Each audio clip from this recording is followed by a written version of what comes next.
శ్మశానంలో ఆయన కూర్చోపోతే ఉగ్రభూతాలు వచ్చి ఓళ్ల మీద పడిపోయి ప్రజల్ని సత్కార్యాలు చెయ్యనివ్వమని అక్కడ కూర్చుని తాండవం చేసి వాళ్ళని కూర్చోబెడతాడు. పార్వతీదేవి అడిగింది మహాభారతం అనుశాసనిక పర్వంలో, శుభ్రమైన కైలాసం ఉండగా, ఇంత ఐశ్వర్యం ఉండగా, చింతామణి గృహం ఉండగా శ్మశానంలో ఎందుకుంటున్నారని అడిగింది.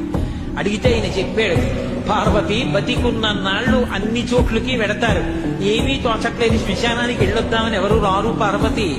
నేనంతవాణ్ణంటాడు, పొడుగ్గా ఉన్నానంటాడు, తెల్లగా ఉన్నానంటాడు, పండితుండంటాడు, పద్యాలు నాకు నోటికొచ్చంటాడు, ఉపన్యాసం చెప్పగలనంటాడు, నాకు పాటలు వచ్చంటాడు, నేను నాట్యం చేస్తానంటాడు, నేను అధికారినంటాడు, నా దగ్గర డబ్బుందంటాడు, నేను పాట పాడగలనంటాడు. ఇన్ని ఉన్నాయనుకున్న వాడిలోంచి ఊపిరి బయటికి వెళ్ళిపోయిన తరువాత వాడిని తీసుకెళ్లి 4 కొత్త కర్రల మీద పడుకోబెట్టి చాప చుట్టి తాడు కట్టి పైన నూలు బట్ట కప్పి తీసుకొచ్చి అన్నీ తీసేసి కర్రల మీద పడుకోబెట్టి కాల్చేస్తుంటే జీవుడు లేచి నిలబడి పుర్రె పగిలిపోయిన తరువాత కన్న కొడుకు కూడా స్నానం చేసి వెళ్ళిపోతుంటే చీకటి పడిపోయాక, అయ్య బాబోయ్ చుట్టూ ఉగ్రభూతాలు, నా వాళ్ళన్న వాళ్ళు లేరు, వీళ్ళని నమ్ముకున్నాను, ఒక్కడు లేడని ఏడుస్తుంటే నేనున్నాను రా అని చెప్పడానికి నేను కూడా లేకపోతే చచ్చిన వాడు 1000 మాటలు చచ్చిపోతారని అక్కడ ఉన్నారు పార్వతి, నా కర్మకాలక్కడలేనను.